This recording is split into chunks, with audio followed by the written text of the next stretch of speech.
Pablo Rodriguez, député libéral de la circonscription d'Honoré-Mercier dans l'Est de Montréal, ministre du Patrimoine, lieutenant du Québec, bonjour. Bonjour, Esther.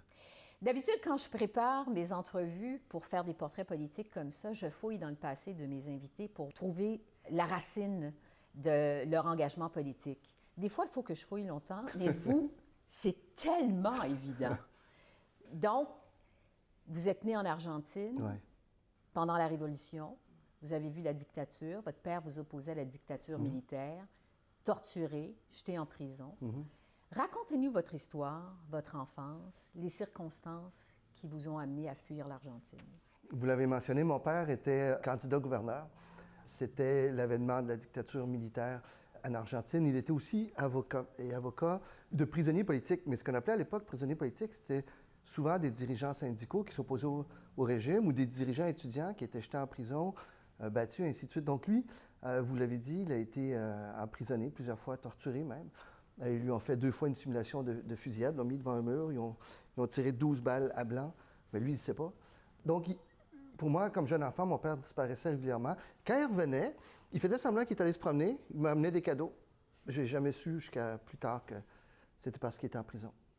J'imagine que quand même de voir son père s'opposer au régime, qui est une dictature militaire, ça marque, parce que là, vous êtes enfant, vous avez 4, 5, 6 ans. 7, Est-ce que vous avez visiblement des souvenirs assez précis de ça? Ah oui, très, très précis, notamment lorsqu'il faisait campagne, je me souviens, qui était devant des milliers de personnes. Puis du jour au lendemain, on vit l'exil politique, on arrive ici, on ne connaît personne, on ne parle même pas la langue. Donc, autre souvenir, mais plus difficile, celui-là, c'est lorsqu'ils ont mis 2 bombes dans la maison. J'avais 7 ans, mes sœurs, une 4, l'autre 2, et ça a volé à l'éclat, c'est un miracle qu'on soit vivant. On a tous été blessés, mais on a survécu. Mais à partir de ce moment-là, c'était clair pour mon père que c'était une question de temps avant qu'il nous tue.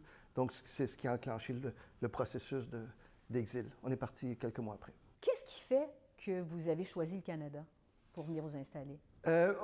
Deux éléments. Le premier, c'est qu'on avait des amis argentins qui étaient ici, qui étaient docteurs à Montréal. Le deuxième, c'était que mon père baragouinait un peu le français. Il jouait du théâtre en même temps, il faisait du Molière, et là-bas, traditionnellement, Molière se jouait en français. Donc, il comprenait un peu. À ce moment-là, on avait différentes options, l'Espagne, le Mexique ou le Canada, puis on est venu ici, puis je suis vraiment content du choix. Donc, c'est en 1976, je pense, que vous êtes venu vous installer ici à Montréal? Un peu avant. Non, en fait, on a atterri à Montréal, on était dans le parc Extension, et là, on recommence notre vie, là. Il faut comprendre que tout ce qu'on avait là-bas, on l'a perdu. Ce qui fait en sorte qu'on allait au comptoir alimentaire, on allait à l'armée du salut pour s'habiller. Mon père nettoyait des maisons, allait faire du ménage dans les maisons à Outremont, et moi, j'allais l'aider. À ce moment-là, j'avais 8 ans. Et peu à peu, lui et ma mère ont fait leur diplôme, leur équivalence jusqu'au doctorat.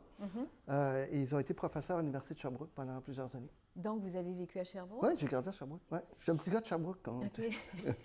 Bon, parlez-nous de vos parents, parce que ça a l'air des gens quand même assez courageux, exceptionnels. C'était quel genre d'homme votre père et votre mère? C'était quel genre de femme? Les deux sont assez remarquables. Mon père, d'ailleurs, a 86 ans, il enseigne encore à l'université, il est au Mexique, il publie des livres, 2-3 livres par année. Ils vont mourir en travaillant. À l'époque, et encore aujourd'hui, il me parlait toujours des valeurs de justice sociale, d'équité, de faire en sorte que les enfants n'aillent pas à l'école le ventre vide. Il était, à l'époque, très féministe. Il me parlait des droits des femmes, ce que ma mère faisait également. Et de son côté, ma mère était très impliquée avec les femmes immigrantes qui avaient à Sherbrooke. L'immigration, c'était pas la même chose à l'époque. Vous savez, à Noël, je savais jamais qui serait chez nous parce qu'on n'avait pas de famille. Donc, il n'y avait que nous. Et là, on invitait les quelques immigrants qui sont arrivés pendant l'année. Donc, il pouvait y avoir des gens d'un peu partout chez nous. Puis, on faisait la fête jusqu'à 2-3 heures du matin. Puis sans savoir, pas nécessairement connaître qui était là.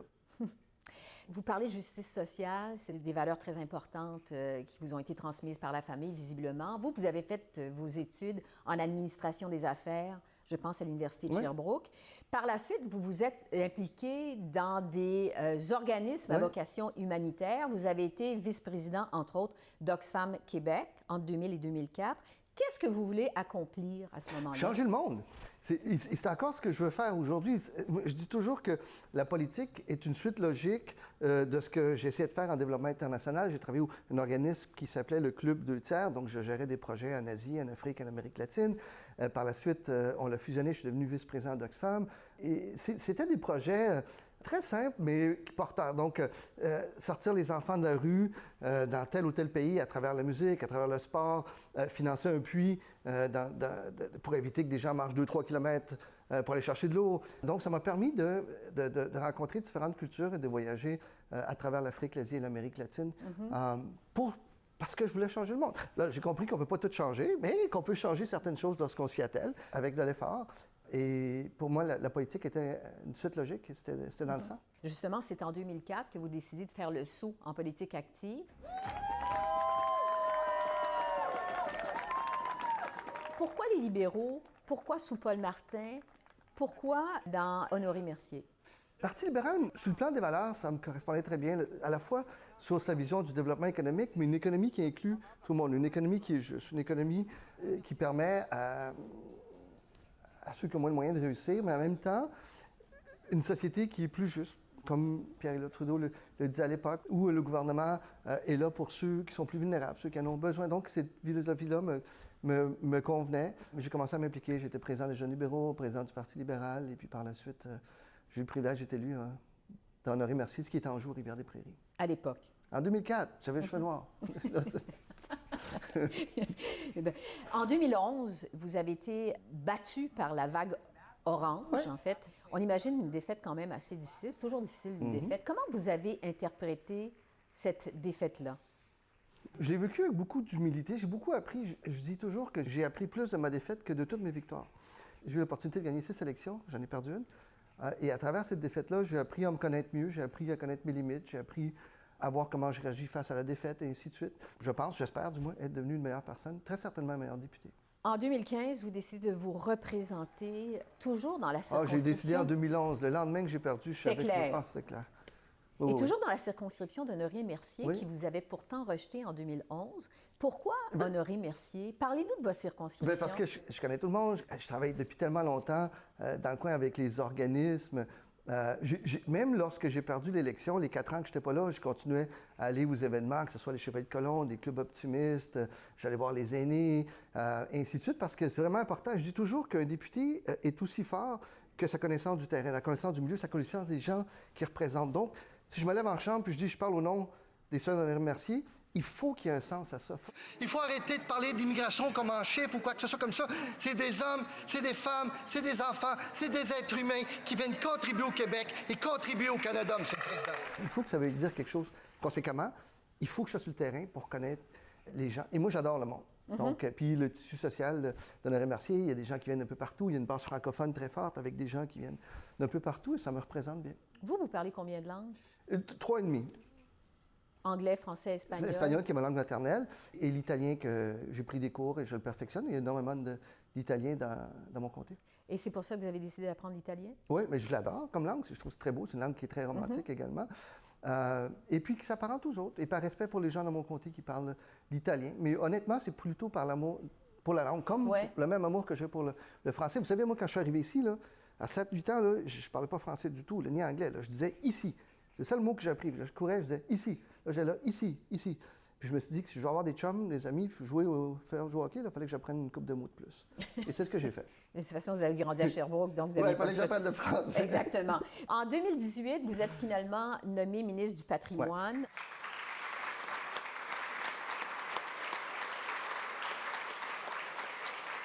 Ouais. Un an plus tard, après l'élection de 2019, vous êtes... J'ai été nommé après l'élection de 2019 leader du gouvernement et lieutenant du Québec. C'est ça. Ouais. Comment voyez-vous votre rôle de lieutenant du Québec? C'est un rôle central. Vraiment, ça démontre la confiance du premier ministre à mon égard, à l'égard de l'équipe. Ça, je lui en suis vraiment reconnaissant. C'est un rôle qui est très important parce qu'on est différent au Québec. Lorsqu'on dit qu'on est une société distincte, on l'est. Il y a des sensibilités qui sont différentes, façon de faire, façon de voir. La langue est différente. Donc, moi, ce que je fais, c'est que je véhicule tout ça à ma gang à Ottawa. Je l'ai dit, quand on met des projets sur pied, lorsqu'on veut mettre des programmes, tenons compte de la réalité québécoise et notre différence à nous. Et souvent, j'essaie d'être la courroie de transmission entre notre gouvernement, le gouvernement du Québec. Je suis en contact très régulier avec les ministres du gouvernement Legault. Et en d'autres mots, je m'assure que lorsqu'on prend des décisions au cabinet, que le Québec ne soit jamais dans l'angle mort, qu'on ne prenne jamais une décision sans avoir tenu compte du Québec. OK. C'est votre rôle. C'est comme ça que vous le voyez. En partie, oui. Bon. et porte-parole également. Je veux vous entendre sur les élections au Québec qui ont eu lieu récemment, qui ont reporté au pouvoir par une forte majorité le gouvernement de François Legault, 90 sièges sur 125 à l'Assemblée nationale, mais par une proportion de 41 du vote populaire. On sait que le gouvernement de François Legault est nationaliste et autonomiste. Est-ce que, à la lumière de cette élection-là, le gouvernement de François Legault a augmenté son rapport de force avec le gouvernement fédéral? Non, un gouvernement majoritaire, c'est un gouvernement majoritaire. Les enjeux, je dirais, demeurent le même. Et on a une grande capacité de collaborer avec eux. Hein. Les gens disent, bon, mais souvent, vous n'entendez pas. Il y a sûr des choses sur lesquelles on ne s'entend pas. Et c'est le propre d'une fédération. On ne s'entend pas surtout avec d'autres Ford et bien d'autres. Mais on a été capable de livrer, que ce soit l'Internet en région, que ce soit les garderies, que ce soit les ententes sur le logement, et ainsi de suite. Et on va continuer à le faire. On est élus par le même monde. Moi, je suis élu par des Québécois, ils sont élus par des Québécois. Et on a intérêt les deux à travailler ensemble, et on va le faire. M. Trudeau est resté quand même assez discret lors de cette campagne électorale. En revanche, M. Legault, lors de la dernière campagne électorale fédérale, a pris position en faveur du conservateur Erin O'Toole. Comment vous voyez l'évolution de la relation entre M. Trudeau et M. Legault? Bien, je dirais qu'elle est cordiale. Encore une fois, on ne voit pas tout de la même façon. Mais à terme, les Québécois vont nous juger aussi sur notre capacité de livrer. Et les Québécois n'aiment pas ça quand on chicane. Hein? Écoute, toi, je t'ai élu pour faire ça, toi, je t'ai élu pour faire ça. Essayez donc de travailler ensemble pour le faire. Ensemble. Donc, moi, je pense qu'on va poursuivre notre bonne collaboration. C'est au bénéfice de tout le monde, et surtout des Québécois. Concernant l'immigration, le premier ministre du Québec, vous le savez, veut rapatrier tous les pouvoirs en immigration du fédéral au Québec, y compris le programme de réunification des familles. M. Trudeau a fermé la porte à ça. M. Legault, le premier ministre du Québec, en campagne électorale, a même parlé de référendum sectoriel sur l'immigration. Un référendum sectoriel sur cette question-là? J'ai dit que j'étais ouvert à ça. Là, finalement, c'est vous êtes pas dans ouvert? les plans, mais je suis ouvert. Donc, il non. n'y a pas Mais de c'est plan pour ça que pour vous avez faire au ça dans congrès. 6 mois. Qu'est-ce que vous pensez de cette idée de référendum sectoriel sur l'immigration? J'ai pas vraiment d'opinion là-dessus. Québec dispose actuellement déjà de tous les pouvoirs. Vous savez, si vous donniez aux autres provinces l'entente que le Québécois, il le prendrait tout de suite. Là. Et je ne suis pas sûr que Québec voudrait rouvrir l'entente pour négocier ça, parce que l'ensemble des autres provinces vont dire hey, on veut la même chose. Vous savez, l'entente actuelle permet à Québec d'aller chercher son poids démographique, donc 23 plus un 5 ce qui veut dire 28 de tous les immigrants qui arrivent au Canada pour aller au Québec pour aller les chercher. Il va chercher à peu près 13 ce qui fait en sorte qu'il y a à peu près 60 000, 70 000 immigrants de plus que Québec pourrait aller chercher. Tous ces francophones. Il a déjà cette capacité-là. Alors, s'il veut le faire, il y a la possibilité. Il n'y a pas besoin de plus de pouvoir pour ça, selon ce que vous nous dites. Mais non, il les a totalement. Et la question de la réunification familiale, c'est souvent des conjoints. Alors, qu'est-ce que Québec ou une autre province ferait différemment que nous? On y va en fonction des demandes de réunification familiale. Donc, moi, ce que je dis toujours, c'est que la réunification familiale, c'est basé sur l'amour, pas sur la langue. Qu'est-ce qui arrive si quelqu'un tombe amoureux d'une personne qui vient d'Italie, de la Grèce, du Japon? Qui ne parle pas français. Et peu importe, qui ne parle pas français, est-ce qu'on va empêcher cette personne de venir là? Ça, à mon avis, ça n'a aucun sens. Il y a un côté qui n'est pas humain là-dedans. Donc, je ne pense pas qu'il y aurait une grande différence que ce soit un palier de gouvernement ou l'autre. Puisqu'on parle d'immigration, lors de la dernière campagne électorale au Québec, il y a eu des propos, disons, controversés sur l'immigration. Le ministre de l'Immigration a dit des faussetés en déclarant que 80 des immigrants au Québec s'installaient à Montréal, qu'ils ne travaillaient pas. Monsieur Legault a dû s'excuser pour avoir fait un amalgame entre immigration et violence. Il a même dit que recevoir plus d'immigrants serait suicidaire pour le Québec. Si on augmentait le nombre d'immigrants alors que le français est en déclin, bien, ça serait un peu suicidaire pour le français. Donc, moi, je pense que tout le monde comprend ce que ça veut dire. Là. Vous avez dit que ça vous avait profondément blessé. Je dénote avec beaucoup de tristesse qu'il y a une partie d'un discours du vous et le nous. Alors que lorsque quelqu'un arrive ici, seul ou avec sa famille, qu'il soit réfugié ou quoi que ce soit, à partir du moment qu'il est ici, qu'il est au Québec, il fait partie du nous. Il fait partie du nous comme l'ensemble de la société. Qu'est-ce qui vous a blessé? Oui, sur le plan personnel, ça a été difficile parce que, je vous le mentionnais tantôt, je ne peux pas faire fi de qui je suis. Ma propre histoire est celle de ma famille. Et lorsque je disais un peu plus tôt qu'on est arrivé ici en ayant tout perdu en Argentine, qu'on ne parlait pas la langue, que mon père faisait du ménage à la maison, j'allais l'aider, qu'il étudiait le soir, qu'il avait fait jusqu'à son doctorat pour enseigner à l'Université de Sherbrooke. Moi, je vois ça comme quelque chose d'extrêmement positif. Et la très grande majorité des immigrants suivent ce modèle-là. C'est-à-dire que lorsqu'on vient ici, ce n'est pas pour profiter du système, c'est pour s'intégrer, c'est pour offrir un meilleur avenir à nos enfants, à nos petits-enfants. C'est le souhait de tout le monde, tant des gens qui sont ici que des gens d'ailleurs. Donc, lorsque l'on met en opposition les immigrants et les autres, il y a quelque chose qui me rend très mal à l'aise parce qu'il y a comme le nous et le vous. Et je posais la question, quand est-ce qu'un être humain cesse d'être un immigrant pour finalement devenir un Québécois? Je pense que lorsqu'on habite ici, lorsqu'on contribue à la société, on est Québécois, point. Pensez-vous qu'il va y avoir des ponts à rebâtir avec les communautés culturelles pour le gouvernement du Québec au terme de cette élection-là? Oui. À la lumière de ce que j'ai vu dans les dernières semaines, parce que j'ai été approché par beaucoup de dirigeants de différentes communautés cette semaine encore, j'ai passé beaucoup de temps avec des gens de la communauté haïtienne. Il y a des blessures.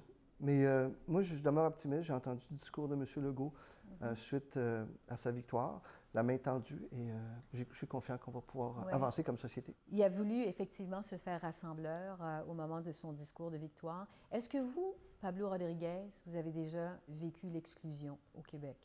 Au début, lorsque je ne parlais pas la langue, oui, de par mes origines aussi.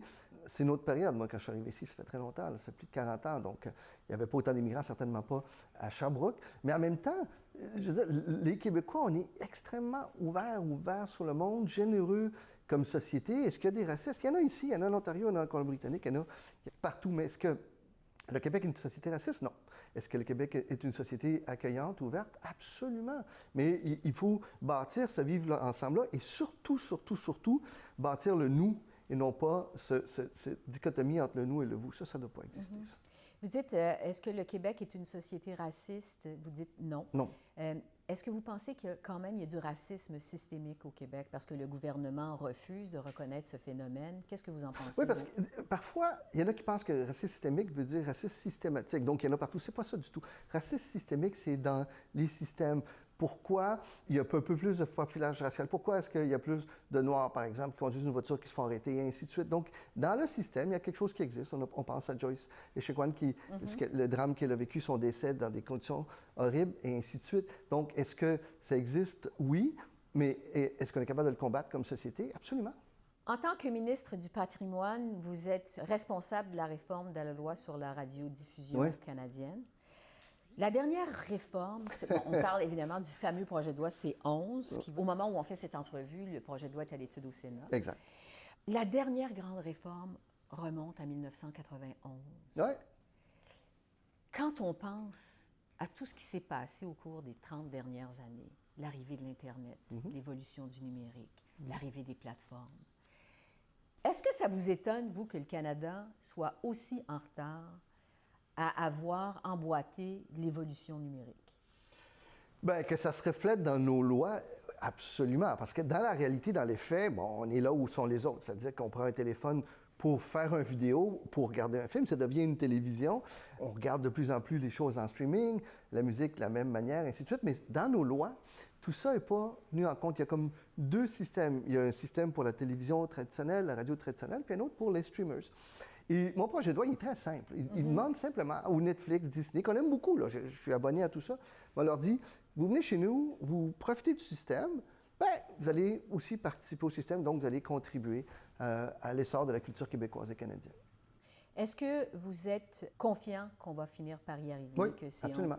Oh oui, parce que c'est le gros bon sens. Il y a des gens qui ont essayé de faire peur, de dire « Oh mon Dieu, ça va tout briser ». Il y en a qui vont jusqu'à dire que ça va briser l'Internet et autre chose. Pas du tout. Ça demande simplement ce qu'on appelle les streamers, de contribuer à la culture canadienne. Oui, c'est ça. Parce qu'on sait que, justement, il y a beaucoup d'opposition au projet de loi parce que les GAFA de ce monde, Google, il y a la position de la part du Parti conservateur. Le Bloc québécois, le Nouveau Parti démocratique, évidemment, le Parti libéral, tous en faveur. Parce que c'est vrai que les conservateurs s'y opposent aussi. Oui, c'est les seuls. Bon. Récemment, justement, YouTube publiait un blog qui dénonçait le fait que le CRTC allait imposer du contenu canadien sur les plateformes plutôt que du contenu choisi par les utilisateurs. Vous avez reproché à YouTube d'agir en intimidateur. Êtes-vous confiant, donc, que le gouvernement va finir par être capable de faire contribuer les Oui, géants du absolument. Web Oui, puis au contenu canadien? Oui, puis je discute avec Netflix, je discute avec Disney, je discute avec l'ensemble des grandes compagnies. Ils comprennent très bien l'objectif. Et ce qui va nous permettre d'y arriver, c'est que notre projet de loi est extrêmement flexible. Alors, on reconnaît que le modèle d'affaires de tous et chacun d'entre eux est différent. Netflix n'a pas le même modèle d'affaires que Disney. Mais C11 prévoit ça. C11 prévoit que si Netflix veut contribuer d'une telle façon et Disney d'une autre, mais ça va être possible à travers C11. Et je pense qu'ils le comprennent et ils sont de plus en plus à l'aise. Il n'y a que YouTube actuellement. Je n'ai pas beaucoup aimé la sortie de YouTube qui était juste en anglais en passant, en s'adressant aux Canadiens, mais qui viennent nous dire, essayer de nous faire peur. Donc, un géant, parce qu'il a l'argent, parce qu'il a des avocats, puis parce qu'il est puissant, venir nous faire la morale aux Canadiens, ça, j'ai pas aimé ça. Vous êtes ministre du patrimoine, mais c'est une autre ministre, Ginette Petitpas-Taylor, qui est responsable de la modernisation de la loi sur les langues officielles. Pour le bénéfice des gens qui nous écoutent, comment ça fonctionne? Bien, patrimoine est un ministère qui est énorme et certains des volets de patrimoine sont gérés par d'autres ministres. Par exemple, sport, qui est à l'intérieur de patrimoine, est géré par Pascal Saint-Onge. Langue officielle, par Ginette Petitpas-Taylor, le volet plus inclusion, multiculturalisme, mené par le ministre Hussein. Donc, Mme Petitpas-Taylor travaille actuellement pour moderniser la loi sur les langues officielles. C'est une modernisation qui est nécessaire. Et pour une première fois, on reconnaît que le français est menacé non seulement à l'extérieur du Québec, mais également au Québec. Et on veut faire plus. Et ce qu'on essaie de faire plus à travers... Parce qu'on oublie souvent qu'il faut renforcer le français ici, mais aussi ailleurs. Il y a des gens qui se battent de façon quotidienne à Saskatchewan, à Colombie-Britannique, à l'Ontario, pour maintenir le français, et on doit être là pour les appuyer, comme au Québec aussi. Bon, je vais justement vous entendre sur la loi 96 du Québec qui renforçait la protection du français sur le territoire. M. Trudeau a dit qu'il y avait des préoccupations par rapport à 96, mais il refuse de dire si vraiment votre gouvernement va contester la loi, si jamais ça monte jusqu'en Cour suprême. Le gouvernement libéral, nous allons toujours être là pour protéger les minorités à travers le pays, que ce soit des minorités linguistiques francophones hors Québec ou la minorité linguistique anglophone à l'intérieur du Québec. Quelles sont les préoccupations de votre gouvernement par rapport à la loi 96 du Québec? Bien, il y a une préoccupation qui est plus générale, c'est l'utilisation de la clause non-obstant de façon préventive. On ne pense pas que c'était l'intention du législateur à l'époque. Normalement, ça doit être testé et utilisé, si souhaité, par la suite. Mais il y a des volets de 96 qui viennent toucher des éléments de juridiction fédérale, par exemple, l'utilisation du français dans les entreprises de juridiction fédérale. Nous, on veut le faire aussi, mais à travers la loi de ma collègue Ginette Petitpas-Taylor. Parce qu'un des combats, justement, du Bloc québécois à la Chambre des communes, c'est de faire en sorte que 96 s'applique en priorité par rapport à la loi sur les langues officielles pour les entreprises fédérales qui œuvrent au Québec. La loi 96 prévoit l'application de la Charte de la langue française à toutes les entreprises du Québec. La loi C13, entre autres, donne le droit aux entreprises de s'assujettir volontairement à la Charte de la langue française. La ministre connaît pourtant la différence entre être obligé d'utiliser le français et pouvoir choisir l'anglais ou le français au travail. Mais c'est des entreprises qui sont sous notre juridiction, alors on dit on va le faire. On va le faire nous-mêmes, à notre façon, avec notre projet de loi. Donc, vous n'êtes pas d'accord avec cette demande-là du Bloc québécois? Non, mais l'objectif est le même. C'est-à-dire de s'assurer que toute personne puisse travailler en français au Québec. Également aussi qu'on puisse le faire à l'extérieur du Québec lorsque c'est possible. Et à travers tout ça, renforcer le français.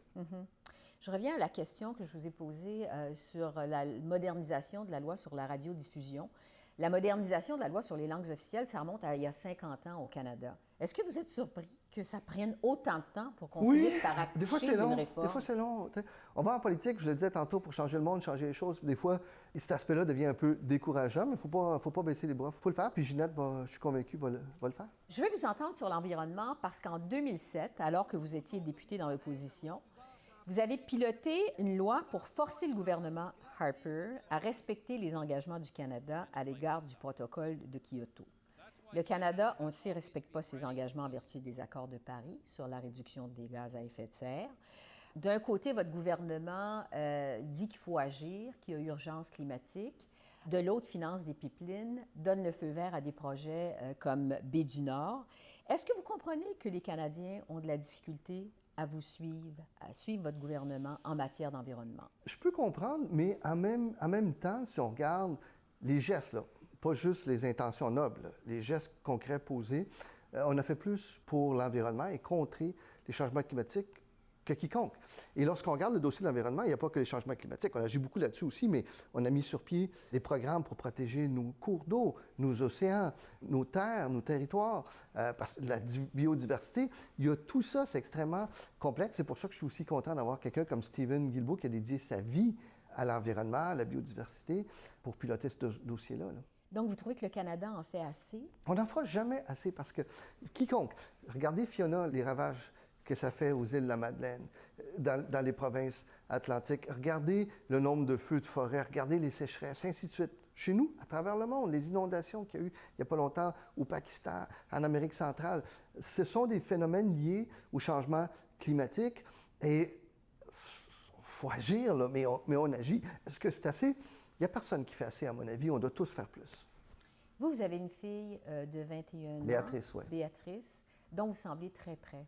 Oui, on est très, très près, oui. Vous avez raison. Quelle planète vous voulez lui laisser? Bien, une planète plus verte, plus juste, plus ouverte sur le monde, moins conflictuelle aussi. C'est un peu idéaliste, hein? Oui. Vous êtes un peu comme votre père. Bien, je suis un peu idéaliste encore, oui. Oui, c'est ça. Il faut être idéaliste quand même pour faire de la politique. Oui, sinon... Est-ce que vous voyez faire de la politique encore longtemps? Tant aussi longtemps que je vais, d'une part, avoir le feu ici, là, la passion, et puis tant aussi longtemps que je vais avoir en même temps l'appui des électeurs d'Anjou et de Rivière-des-Prairies. Vous aimez vraiment ce que vous J'aime, mais si un jour je ne sens plus ce feu-là, cette passion-là, je vais me tasser, je vais m'en aller parce que les gens ont le droit d'être représentés par quelqu'un qui a ce feu-là, qui veut. Et si un jour je me dis, bon, mais tu as fait ton possible, tu peux t'en aller maintenant, puis il y a sûrement quelqu'un qui va avoir ce même feu-là, cette même passion-là, qui va mieux représenter les gens. Si j'arrive à cette conclusion un jour, je vais m'en aller. Quand vous vous projetez dans l'avenir, est-ce que vous voyez faire autre chose? Est-ce qu'il y a autre chose qui pourrait vous intéresser? L'international continue à m'intéresser beaucoup. Les Nations unies, travailler pour une organisation internationale, mais en continuant à changer le monde. Quand vous allez tirer votre révérence de la politique, justement, qu'est-ce que vous aimeriez que les gens retiennent de vous?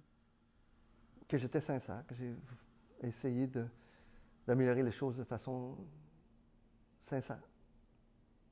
Pour moi, là, c'est le mot le plus important en politique.